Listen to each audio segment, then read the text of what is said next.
Dear students, myself is Pratibha Parshwanath, Associate Professor, Department of Economics, GFGC, Kyarpuram. Students, in my last session, given brief introduction about different types of demand forecasting for established products.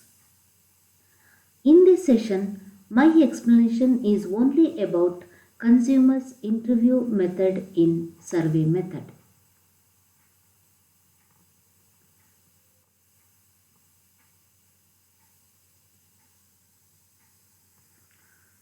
Students, what is the learning objective?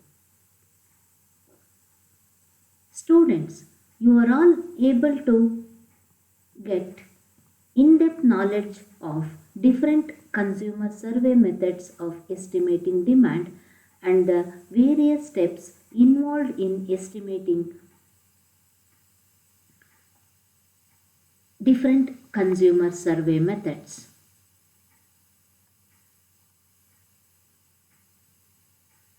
What is the learning outcome? Students, you all will be familiar with different consumer survey methods and also practical problems which are involved in conducting surveys to forecast demand.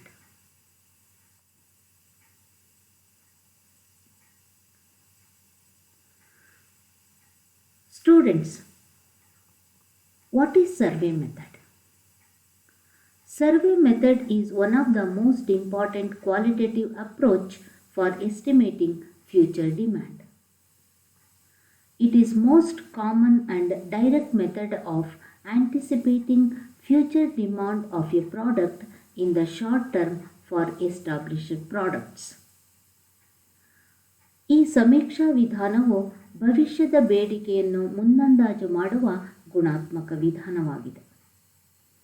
ಇದು ಸ್ಥಾಪಿತ ಸರಕುಗಳಿಗೆ ಅಲ್ಪಾವಧಿಯಲ್ಲಿ ಬೇಡಿಕೆ ಮುನ್ನಂದಾಜು ಮಾಡುವ ಸಾಮಾನ್ಯ ಮತ್ತು ನೇರ ವಿಧಾನವೆಂದು ನಮಗೆಲ್ಲ ತಿಳಿದಿರುವ ವಿಷಯ.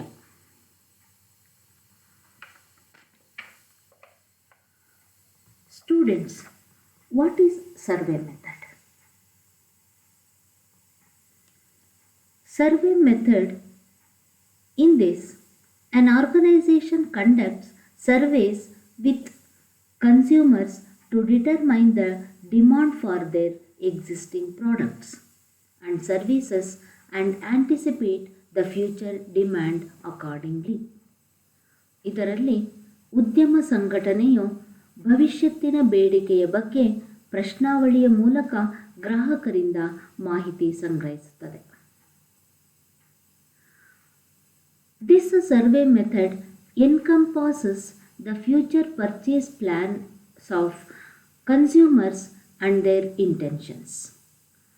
ಇದರಲ್ಲಿ ಅನುಭೋಗಿಗಳು ಭವಿಷ್ಯದಲ್ಲಿ ವಸ್ತುಗಳನ್ನು ಕೊಂಡುಕೊಳ್ಳುವ ಉದ್ದೇಶ ಮತ್ತು ಏನನ್ನು ಕೊಳ್ಳಲು ಬಯಸಿದ್ದಾರೆ ಎಂಬುದರ ಬಗ್ಗೆ ಮಾಹಿತಿಯನ್ನು ಸಂಗ್ರಹಿಸಲಾಗುತ್ತದೆ ಮತ್ತು ಎಂತಹ ವಸ್ತುಗಳನ್ನು ಕೊಳ್ಳುವುದರ ಬಗ್ಗೆ ಆಸಕ್ತಿ ಹೊಂದಿದ್ದಾರೆ ಎಂಬುದರ ಬಗ್ಗೆಯೂ ಕೂಡ ಮಾಹಿತಿಯನ್ನು ಸಂಗ್ರಹಿಸಲಾಗುತ್ತದೆ. Students, how the surveys are conducted? ಹೇಗೆ ಸಮೀಕ್ಷೆಯನ್ನು ನಡೆಸಲಾಗುತ್ತದೆ?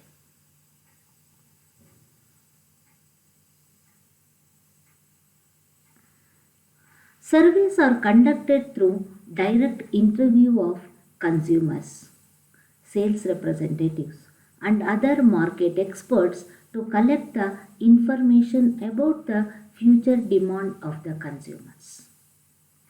ಇದರಲ್ಲಿ ಅನುಭೋಗಿಗಳು, ಮಾರಾಟ ಪ್ರತಿನಿಧಿಗಳು ಮತ್ತಿತರ ಮಾರುಕಟ್ಟೆ ತಜ್ಞರನ್ನು ನೇರವಾಗಿ ಸಂದರ್ಶನ ಮಾಡುವುದರ ಮೂಲಕ ಮಾಹಿತಿ ಸಂಗ್ರಹಿಸಲಾಗುತ್ತದೆ. Students, what are the survey methods?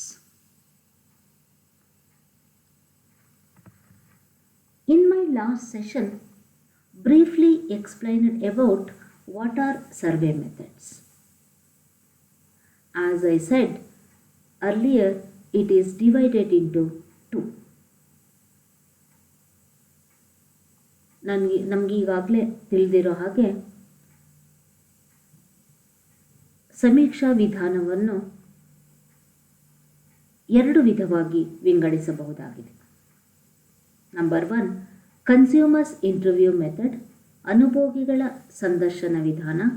And number 2, opinion pole of experts, ಮಾರುಕಟ್ಟೆ ಪರಿಣತರ ಅಭಿಪ್ರಾಯ ಸಂಗ್ರಹ ವಿಧಾನ. In this session, let us go in detail of consumers interview method. ಈ ಒಂದು ಸೆಷನ್ನಲ್ಲಿ ಕೇವಲ ಅನುಭೋಗಿಗಳ ಸಂದರ್ಶನ ವಿಧಾನದ ಬಗ್ಗೆ ಸಂಪೂರ್ಣ ವಿಶ್ಲೇಷಣೆ ಮಾಡಲಾಗ್ತದೆ. What is consumer interview method?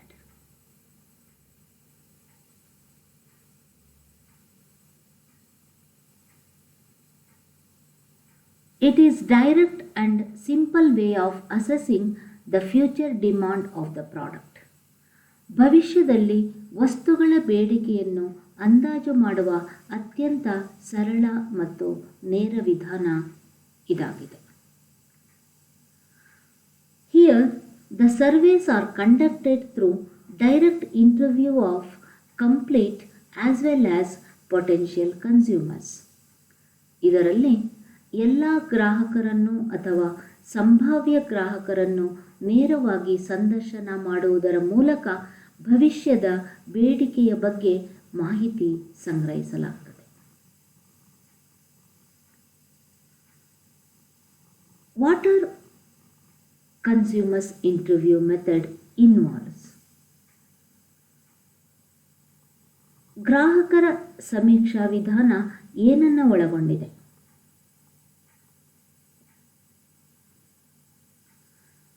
Consumers interview method involves questioning the consumers directly about their willingness to buy, their opinion, their taste and preferences about the product, their plan to purchase in the future, their responsiveness to price changes, the quality of the product, awareness of advertising companies, and the various other variables. In this regard, the market experts body prepared a questionnaire in the field of marketing, and collected information are scrutinized and edited. Hence, survey method play a very important role in collecting information about price elasticity, income elasticity, cross elasticity, and advertisement elasticity of demand. Hence, the heart of survey method is questionnaire. ಗ್ರಾಹಕರ ಸಮೀಕ್ಷಾ ವಿಧಾನವು ಗ್ರಾಹಕರು ಕೊಳ್ಳುವ ಇಚ್ಛೆ, ಉತ್ಪನ್ನಗಳ ಬಗ್ಗೆ ಗ್ರಾಹಕರ ಅಭಿಪ್ರಾಯ, ಭವಿಷ್ಯದಲ್ಲಿ ಕೊಳ್ಳುವ ಯೋಜನೆ, ಬೆಲೆಯ ಬದಲಾವಣೆ ಅಥವಾ ಪೂರಕ ವಸ್ತುಗಳ ಬೆಲೆಗಳ ಮಟ್ಟದ ಬಗ್ಗೆ ಮಾಹಿತಿ, ವಸ್ತುಗಳ ಗುಣಮಟ್ಟ, ಜಾಹೀರಾತು ಕಂಪನಿಗಳ ಬಗ್ಗೆ ಅರಿವು ಹಾಗೂ ಮತ್ತಿತರ ವಿಷಯಗಳ ಬಗ್ಗೆ ಪ್ರಶ್ನಾವಳಿಯ ಮೂಲಕ ಗ್ರಾಹಕರಿಂದ ಮಾಹಿತಿ ಸಂಗ್ರಹಿಸಲಾಗುತ್ತದೆ. ಹಾಗೆಯೇ ಮಾರುಕಟ್ಟೆ ಪರಿಣತರು ಮಾರುಕಟ್ಟೆ ಕ್ಷೇತ್ರದಲ್ಲಿ ಪ್ರಶ್ನಾವಳಿಯನ್ನು ರಚಿಸಿ ಗ್ರಾಹಕರಿಗೆ ಕೇಳುವುದರ ಮೂಲಕವೂ ಕೂಡ ಮಾಹಿತಿ ಸಂಗ್ರಹಿಸಲಾಗುತ್ತದೆ. ಈ ರೀತಿ ಸಂಗ್ರಹಿಸಿದ ಮಾಹಿತಿಯನ್ನು ಪರಿಶೀಲಿಸಿ ಸಮರ್ಪಕವಾಗಿ ವಿಶ್ಲೇಷಣೆ ಮಾಡಿ ಅಂದಾಜು ಮಾಡಲಾಗುತ್ತದೆ. ಆದ್ದರಿಂದ ಈ ಸಮೀಕ್ಷಾ ವಿಧಾನವು ಬೆಲೆ ಬೇಡಿಕೆ ಸ್ಥಿತಿಸ್ಥಾಪಕತ್ವ, ಆದಾಯ ಬೇಡಿಕೆ ಸ್ಥಿತಿಸ್ಥಾಪಕತ್ವ, ಛೇದಕ ಬೇಡಿಕೆ ಸ್ಥಿತಿಸ್ಥಾಪಕತ್ವ ಮತ್ತು ಜಾಹೀರಾತು ಬೇಡಿಕೆ ಸ್ಥಿತಿಸ್ಥಾಪಕತ್ವದ ಬಗ್ಗೆ ಸಮರ್ಪಕ ಮಾಹಿತಿಯನ್ನು ಸಂಗ್ರಹಿಸಲು ಪ್ರಮುಖವಾದಂತಹ ಪಾತ್ರವನ್ನು ವಹಿಸ್ತದೆ. ಆದ್ದರಿಂದ ಸಮೀಕ್ಷಾ ವಿಧಾನದ ಹೃದಯ ಭಾಗ ಅಂತ ಹೇಳಿದ್ರೆ ಈ ಪ್ರಶ್ನಾವಳಿಯಾಗಿದೆ.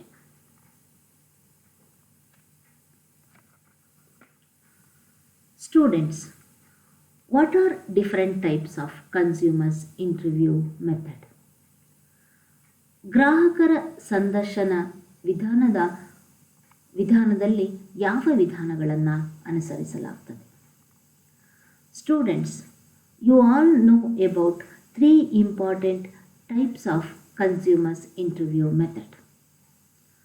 ಅನುಭೋಗಿಗಳ ಸಂದರ್ಶನ ವಿಧಾನದಲ್ಲಿ 3 ರೀತಿಯ ವಿಧಾನಗಳ ಬಗ್ಗೆ ನಾವು ತಿಳ್ಕೊಳ್ಳೋಣ. Number 1, complete enumeration method. In this complete enumeration method, consumer survey are conducted to estimate future demand. ಈ ಸಂಪೂರ್ಣ ಗಣತಿ ವಿಧಾನದಲ್ಲಿ ಗ್ರಾಹಕರ ಅಥವಾ ಅನುಭೋಗಿಗಳ ಭವಿಷ್ಯದ ಬೇಡಿಕೆಯನ್ನು ಅಂದಾಜು ಮಾಡಲಾಗುತ್ತದೆ. According to this method, all the consumers are directly contacted through questionnaire and the probable demand is estimated. Hence, this method is also called as comprehensive interview method. ಅಂದರೆ ಈ ವಿಧಾನದಲ್ಲಿ ಪ್ರಶ್ನಾವಳಿ ಮೂಲಕ ಎಲ್ಲ ಗ್ರಾಹಕರಿಂದ ಸಂಭಾವ್ಯ ಬೇಡಿಕೆಯ ಬಗ್ಗೆ ಮಾಹಿತಿ ಸಂಗ್ರಹಿಸಲಾಗುತ್ತದೆ. ಇಲ್ಲಿ ಎಲ್ಲ ಗ್ರಾಹಕರ ಅಭಿಪ್ರಾಯವನ್ನು ಒಳಗೊಂಡಿರುವುದರಿಂದ ಇದಕ್ಕೆ ಸಮಗ್ರ ಸಂದರ್ಶನ ವಿಧಾನ ಎಂದು ಕರೆಯಲಾಗುತ್ತದೆ.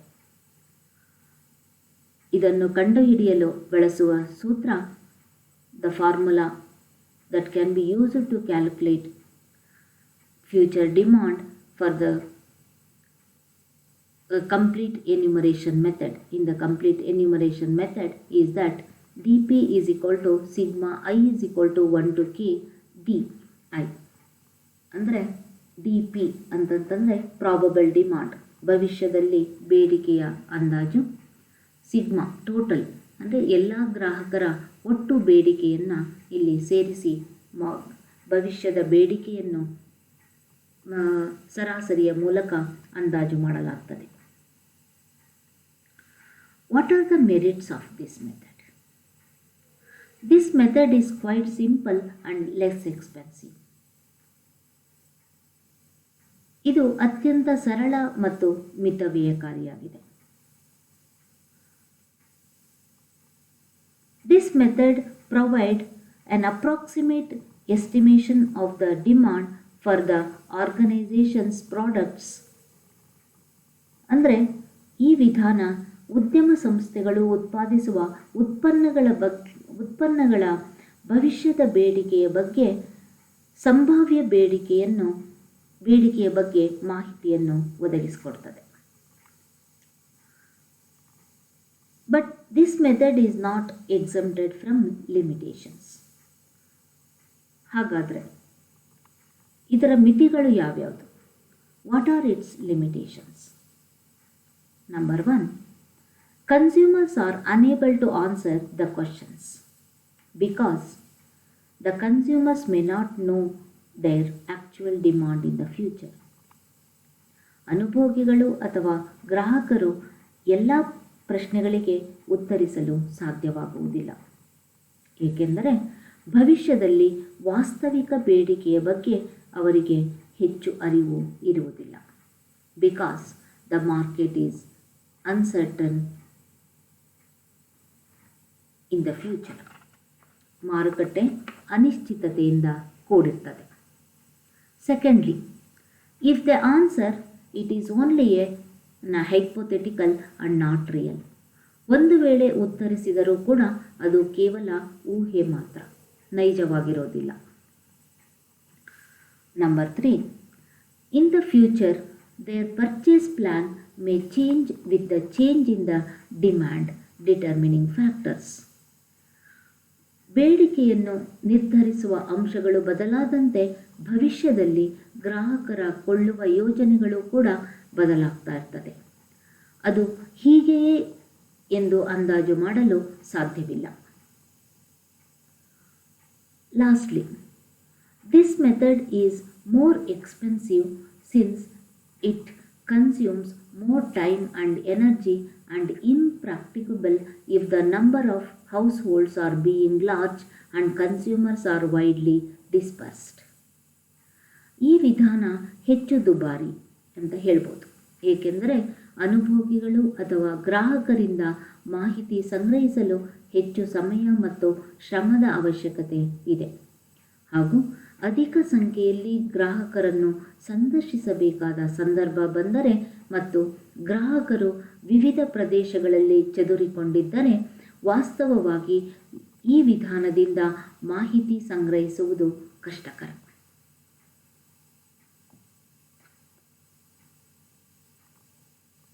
Another method is sample survey method, ಮಾದರಿ ಸಮೀಕ್ಷಾ ವಿಧಾನ. Students, the another method of consumer interview method is sample survey method. ಗ್ರಾಹಕರ ಸಂದರ್ಶನ ವಿಧಾನದ ಮತ್ತೊಂದು ವಿಧಾನ ಅಂತಂದರೆ ಮಾದರಿ ಸಮೀಕ್ಷೆ ವಿಧಾನ.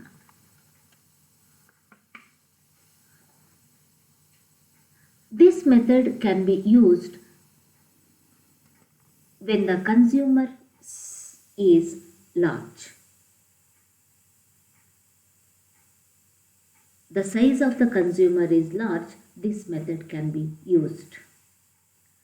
Under this method, instead of all the consumers, only potential consumers are being selected from the target market. Here also, the questionnaire method can be used to collect the information from the potential consumers.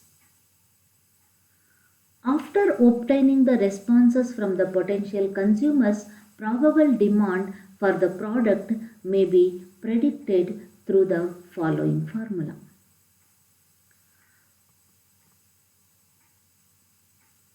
ಗ್ರಾಹಕರ ಸಂಖ್ಯೆ ಅಧಿಕವಾಗಿದ್ದಾಗ ಈ ಮಾದರಿ ಸಮೀಕ್ಷೆ ವಿಧಾನವನ್ನು ಅನುಸರಿಸಲಾಗುತ್ತದೆ. ಈ ವಿಧಾನದಲ್ಲಿ ಎಲ್ಲ ಗ್ರಾಹಕರಿಂದ ಮಾಹಿತಿ ಸಂಗ್ರಹಿಸುವುದಕ್ಕೆ ಬದಲಾಗಿ ದೊಡ್ಡ ಮಾರುಕಟ್ಟೆಯಿಂದ ಕೇವಲ ಸಂಭಾವ್ಯ ಗ್ರಾಹಕರನ್ನು ಆಯ್ಕೆ ಮಾಡಿಕೊಂಡು ಅವರಿಂದ ಪ್ರಶ್ನಾವಳಿಗಳ ಮೂಲಕ ಮಾಹಿತಿ ಸಂಗ್ರಹಿಸಲಾಗುತ್ತದೆ. ಈ ರೀತಿ ಮಾಹಿತಿ ಸಂಗ್ರಹಿಸಿದ ನಂತರ ಸೂತ್ರದ ಸಹಾಯದಿಂದ ಭವಿಷ್ಯದ ಬೇಡಿಕೆಯನ್ನು ಅಂದಾಜು ಮಾಡಲಾಗುತ್ತದೆ. ದ ಫಾರ್ಮುಲಾ ಈಸ್, ಬಳಸಿಕೊಳ್ಳುವಂತಹ ಸೂತ್ರ ಅಂತಂತಂದರೆ DP is equal to HR divided by HS into HAD.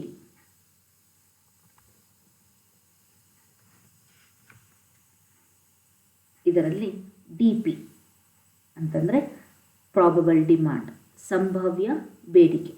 H, total number of house holds from target market, ಮಾರುಕಟ್ಟೆಯ ಗ್ರಾಹಕರನ್ನು ಒಳಗೊಂಡ ಮನೆಗಳ ಸಂಖ್ಯೆ.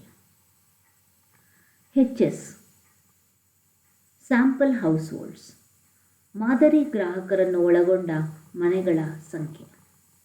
HR, ರಿಪೋರ್ಟಿಂಗ್ ಹೌಸ್ ಹೋಲ್ಡ್ಸ್, ಆಯ್ಕೆಯಾದ ಮಾದರಿ ಗ್ರಾಹಕರ ಮನೆಗಳಲ್ಲಿ ಮಾಹಿತಿ ನೀಡಿದ ಗ್ರಾಹಕರ ಮನೆಗಳ ಸಂಖ್ಯೆ. HAD, average expected consumption by the reporting house holds, ಮಾಹಿತಿ ಒದಗಿಸಿದ ಗ್ರಾಹಕ ಮನೆಗಳಿಂದ ನಿರೀಕ್ಷಿಸಿದ ಸರಾಸರಿ ಅನುಭೋಗ.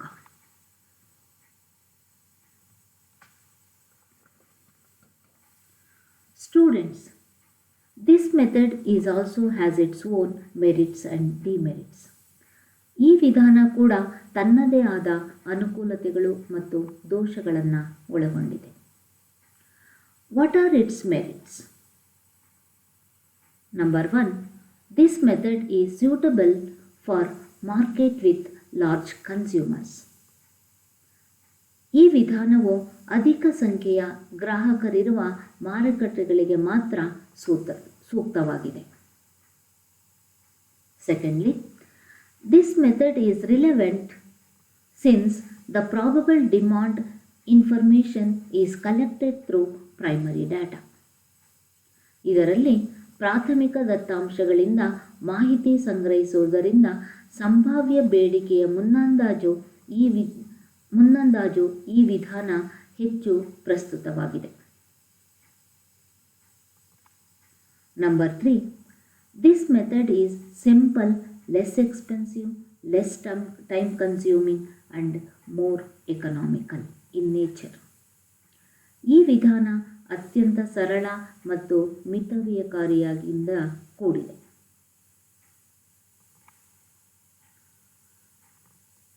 This method is more suitable for estimating probable demand and only for short period.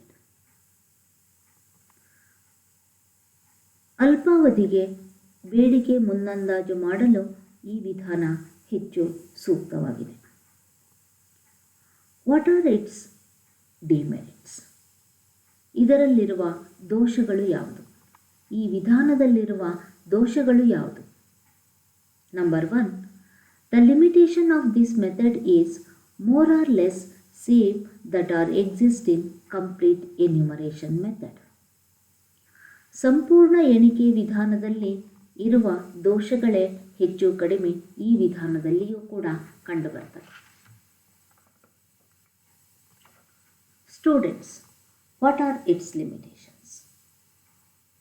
Number 1, this method is very expensive since it is used when population size is very large. ಇದರಲ್ಲಿ ಗ್ರಾಹಕರ ಸಂಖ್ಯೆ ಅಧಿಕವಾಗಿದ್ದಾಗ ಈ ವಿಧಾನ ಅನುಸರಿಸುವುದರಿಂದ ಹೆಚ್ಚು ದುಬಾರಿಯಾದ ವಿಧಾನವಾಗಿದೆ. Secondly, the success of this method depends on the correct information provided by the customers.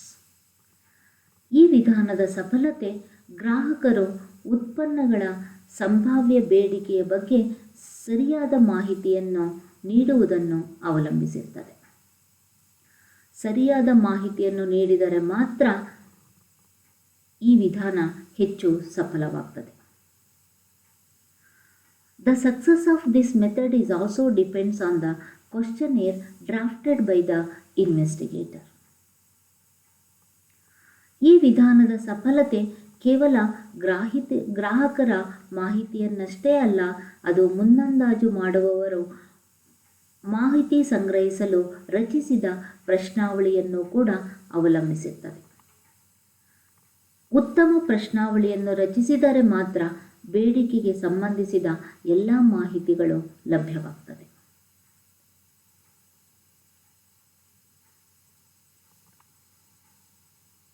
End use method. The last consumer interview method is that end use method. ಗ್ರಾಹಕರ ಸಂದರ್ಶನ ವಿಧಾನದ ಮತ್ತೊಂದು ಅಂತಿಮ ವಿಧಾನ ಅಂತಂದರೆ ಬಳಕೆಯ ಉದ್ದೇಶದ ವಿಧಾನ. This method is mainly used to forecast the demand for inputs by the industrial sector. ಈ ರೀತಿಯ ಮುನ್ನಂದಾಜು ವಿಧಾನವನ್ನು ಕೈಗಾರಿಕಾ ವಲಯದ ಉತ್ಪಾದನಾಂಗಗಳ ಬೇಡಿಕೆಯ ಮುನ್ನಂದಾಜು ಮಾಡಲು ಬಳಸಿಕೊಳ್ಳಲಾಗುತ್ತದೆ.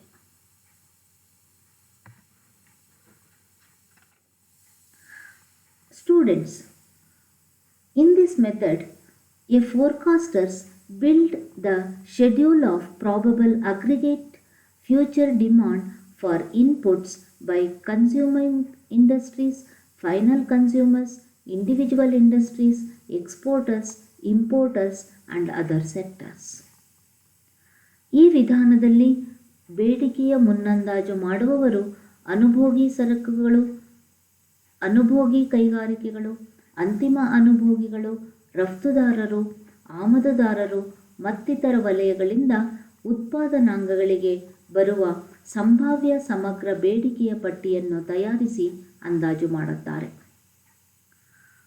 In this method, to estimate the future demand, the changes in technology, structural and other factors that influences the demand is taken into the consideration. ಈ ವಿಧಾನದಲ್ಲಿ ಭವಿಷ್ಯದ ಬೇಡಿಕೆಯನ್ನು ಮುನ್ನಂದಾಜು ಮಾಡಲು ತಂತ್ರಜ್ಞಾನ, ರಚನಾತ್ಮಕ ಮತ್ತಿತರ ಬೇಡಿಕೆಯ ಮೇಲೆ ಪ್ರಭಾವ ಬೀರುವ ಅಂಶಗಳ ಬದಲಾವಣೆಯನ್ನು ಗಣನೆಗೆ ತೆಗೆದುಕೊಳ್ಳಲಾಗ್ತದೆ.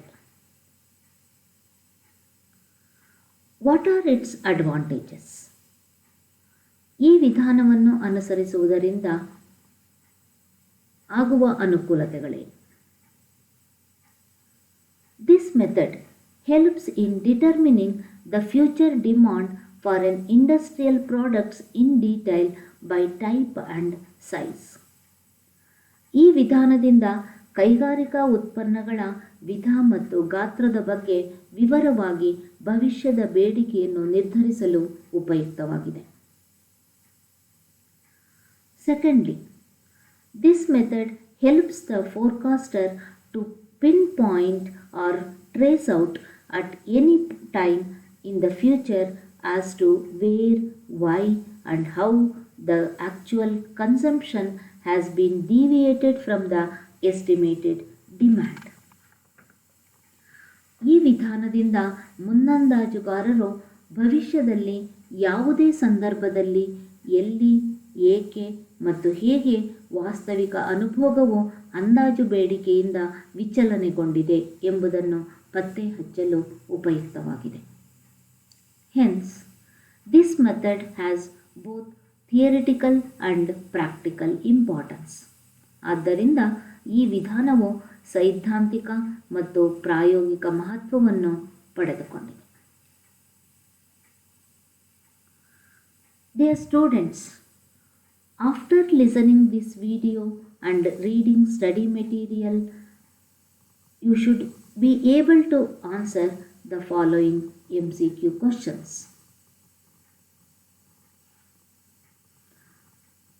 Question number 1. Survey method is a type of, options are 4. Number A, qualitative method. B, quantitative method. C, A and C is right. Option D, none of the above. Students, 10 seconds to answer.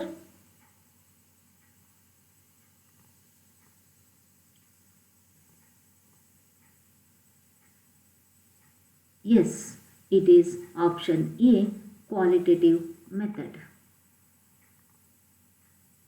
Question number 2. Which of the following is a type of consumers interview method? ಗ್ರಾಹಕರ ಸಂದರ್ಶನ ವಿಧಾನದ ಯಾವ ವಿಧಾನ ಇದೆ?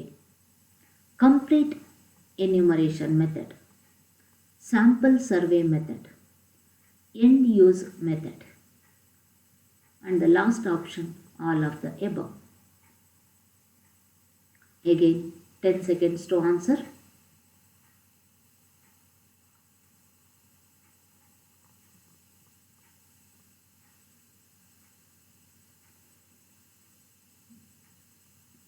Yes, the answer is D, all of the above. Question number 3. Surveys are conducted through direct interview of consumers is called as. ಅನುಭೋಗಿಗಳನ್ನು ನೇರವಾಗಿ ಸಂದರ್ಶನ ಮಾಡುವುದರ ಮೂಲಕ ಸಂಗ್ರಹಿಸುವ ಮಾಹಿತಿಯನ್ನು ಏನೆಂದು ಕರೆಯುತ್ತಾರೆ? Options are number A, enumeration method. Option B, expert opinion method. Option C, trend projection method. Option D, statistical method. Again, 10 seconds to answer.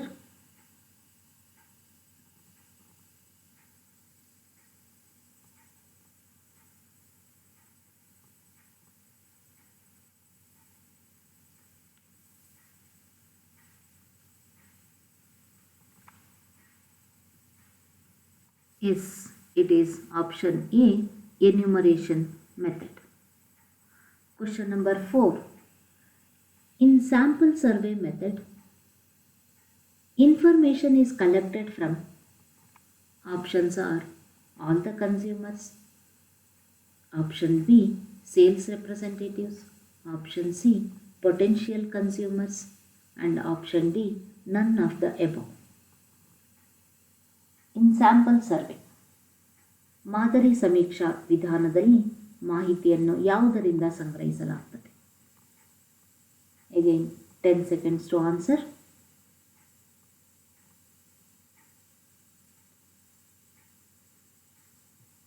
Yes, it is option C, potential consumers. ಸಂಭಾವ್ಯ ಅನುಭೋಗಿಗಳಿಂದ ಅಥವಾ ಗ್ರಾಹಕರಿಂದ ಮಾಹಿತಿ ಸಂಗ್ರಹಿಸಲಾಗುತ್ತದೆ. Last question.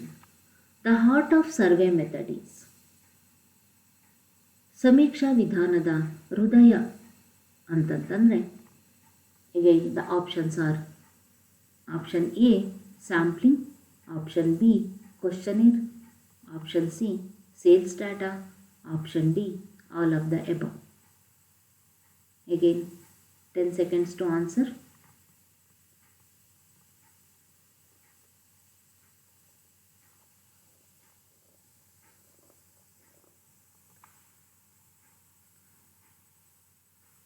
In the explanation, you all know about it. Yes, it is answer B, questionnaire. Students, after this, to get much more knowledge about the forecasting methods that related to consumers interview method, you have to go through the following reference books. Number 1, R. Sharma, Business Economics. Number 2, H.L. Ahuja, Microeconomic Analysis. Agarwal, H.S., Modern Theory. Number 4, K. Ramachandra, myself Pratibha Pashwanath, B. Chandrasekhara. The book is Market Behavior and Cost Analysis. And Prabhakar Shishila, Nirvahana Arthashastra, a Kannada book.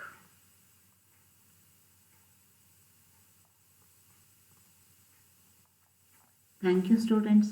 Thank you, one and all.